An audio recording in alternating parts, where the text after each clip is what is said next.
Super Mario World is one of the easiest 2D entries in its franchise, so while it does make my heart happy even after 20 years of playing it, I think it's safe to say this about the game.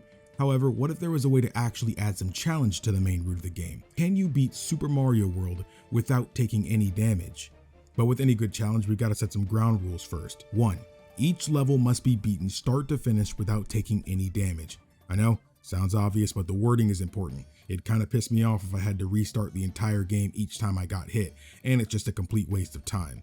So as long as I just try again, whether it's loading a save state or using the rewind feature back to the beginning, and the level is beaten in a run where I've taken no damage, then it counts as a win. 2.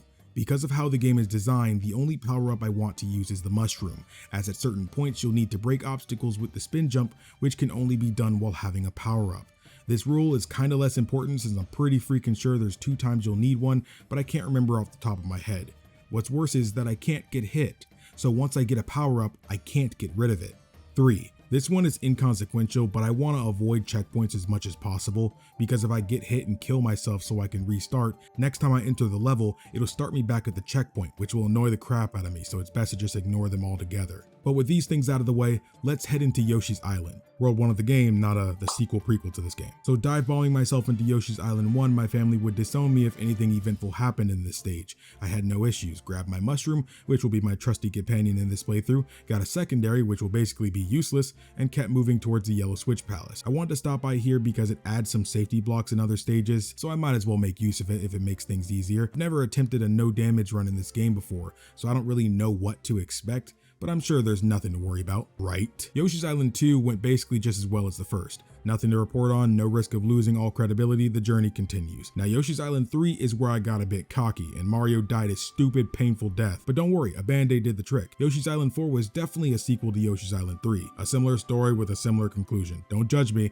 I had a long day. I made up for it in Iggy's castle though, which I basically played while asleep. But even then, I was impressed by his ability to juggle an overweight plumber with his head. You know, until it killed him. Now moving on to this game's strange fascination with naming most locations after foods, Donut Plains 1 is where I got a bit discombobulated. Did I say that right? Mario died an excruciating death multiple times, and I'm not gonna lie, it's been years since I even attempted to beat this level without the cape feather. I'm just used to flying over the level and ignoring all my problems just like I do in real life. So actually seeing what this level looks like threw me for a loop. This stupid freaking flower enemy started making me regret the day I started this challenge, which unfortunately was only 20 minutes ago. I also forgot to make a save state before I started the level since I'm playing on the Switch Online service, so I just killed Mario so I can restart the stage from scratch without getting hit. And thankfully 5 minutes later, we started Donut Plains 2, which went a lot better. It's safer if you just take things slow. Don't overextend or you'll end up getting folded like a t-shirt like how Matcha does to enemies in Chrono Cross. I know you've never played a game cooler than this. We made it to the first ghost house and somehow I still got lost for what felt like 20 years, but we made it out and I only have slightly less respect for myself now. Donut Plains 3, I actually forgot to hit the record button, so I had to redo the level again. It didn't give me much trouble anyways, you know, outside of this one stupid Koopa,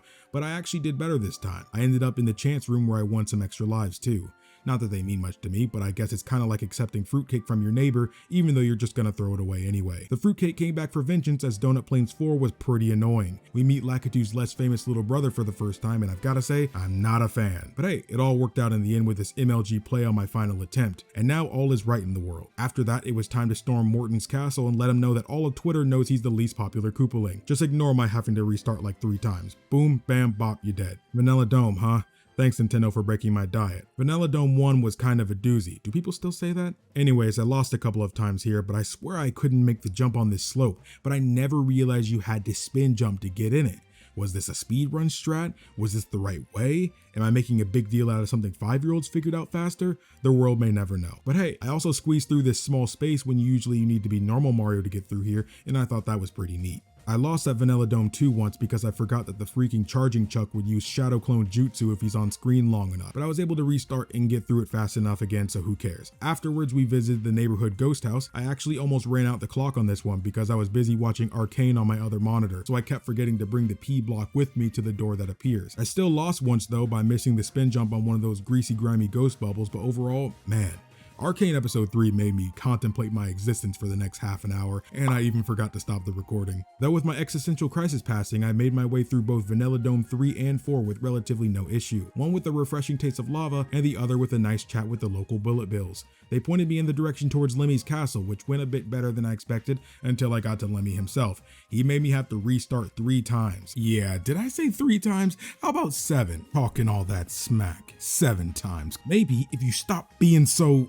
You know what? I'll let you off with a warning. I guess he heard what I said about Morton. After all, nothing is more important than family. I forgot to mention this earlier, but the reason my life count keeps going up is because I either come across a 1-up mushroom during the level, or I enter a chance room and accidentally put them out of business by winning everything they own. But after Lemmy's castle, I got through both Cheesebridge area and Cookie Mountain with practically no issue, especially if you ignore the jank hit detection on this saw where it clearly shaved off an inch off my backside. But hey, the game pretends it didn't happen, so I will too. Ludwig's castle was also surprisingly easy. I never realized you can jump on his back when he starts spinning around after getting hit. Knowing that made an easy fight even easier, and I began wondering if this is even a challenge anymore. After sending Ludwig's castle to planet Namek, the future looks bright as this world isn't themed on high-calorie temptation. Forest Evolutions 1 and 2 were both uneventful, just inducing panic and fear to the local wildlife and fleeing before repercussions can catch you. Forest Evolution 3 is where I remembered getting stuck on for a long time as a kid, because beating the level the normal way would just loop you around again on the world map with no way to proceed to the next level. But thankfully my brain has developed a long way since then, and I've etched the location of the secret exit into the furthest reaches of my mind. To get to it, you actually need the mushroom. So if you were playing the game with no power-ups whatsoever at this point, this is where the challenge would technically end, I guess. Roy's castle was probably the most uneventful stage yet somehow, though I feel like my hits didn't register a couple of times, but it's okay. I'll let him off with a warning this time and only blow up his home and put him out on the streets. Unfortunately, I spoke too soon earlier. This entire island is made out of chocolate, and I can't help but wonder what the wildlife thinks about this. The first 4 stages, Chocolate Island 1, the Choco Ghost House, Chocolate Island 3, and the Chocolate Fortress, were all painfully easy. However, in Chocolate Island 3, you have to either have the Cape Feather or Yoshi to progress forward, and let's be honest, they're both just power-ups. I tried to go through with Yoshi since that felt like less cheating, but I would either get hit before I got to the end, or I just couldn't bring myself to murder him in cold blood like that. I'm no monster. So I just went back for the Cape Feather and got the dirty deeds done for dirt cheap. By the time Chocolate Island 4 and 5 got here, I just wanted the cape to be gone because it's too easy to unconsciously rely on the slow descent or flying over stages when possible. So I tried to use it as little as possible since I can't get hit to remove it. Moments like this remind me why Kirby is better than Mario, since he can remove his power-ups without hurting himself. The notes I wrote for Wendy's Castle and the Sunken Ghost Ship both say the same thing, so I'll let them speak for what these levels were like. Finally, at long last, the final world of the game. If you told me 1 hour and 37 minutes ago that I would be this emotional by the end, I'd call you a liar and suplex you like Leon Kennedy in Resident Evil 4. Valley of Bowser 1 went fine, but Valley of Bowser 2 actually got me a few times. I kept making suicide runs on the shifting pillar area. All you have to do is wait and not just run out there. And yes, I took the secret exit so I can get to Bowser's back door. What are you gonna do about it? By the time you're watching this, it's already too late to protest. The Valley Fortress actually got me a couple of times too. These spiky pillars were coming out so freaking fast that I took more than 4 attempts to do this. It was annoying having to restart the level. The rewind feature for Switch Online helped me out though, so just rewinding to the beginning came in clutch. But still, this is probably what I get for taking the shortcut. And with that, we've made it to Bowser, who just flew in from Stupid Town getting ready to apply for Clown College. Luckily, I'm a nice guy though and told him not to waste his time and money as he already has a career in the field. Happy 35th, boyo. I say all this though, but he still actually made me restart like 10 times because I kept getting hit by the bowling balls that he drops, and it actually was starting to tilt me. But one more hit to the dome and Bowser is dead. Victory achieved, and I successfully beat every level of Super Mario World without taking any damage. If you enjoyed the video, subscribing to the channel and liking the video will not only help show more people these videos, but will also make my head bigger than it already is. You could dislike the video too, but it's not like anyone could see it anymore now, I guess. But don't do that, or else I'll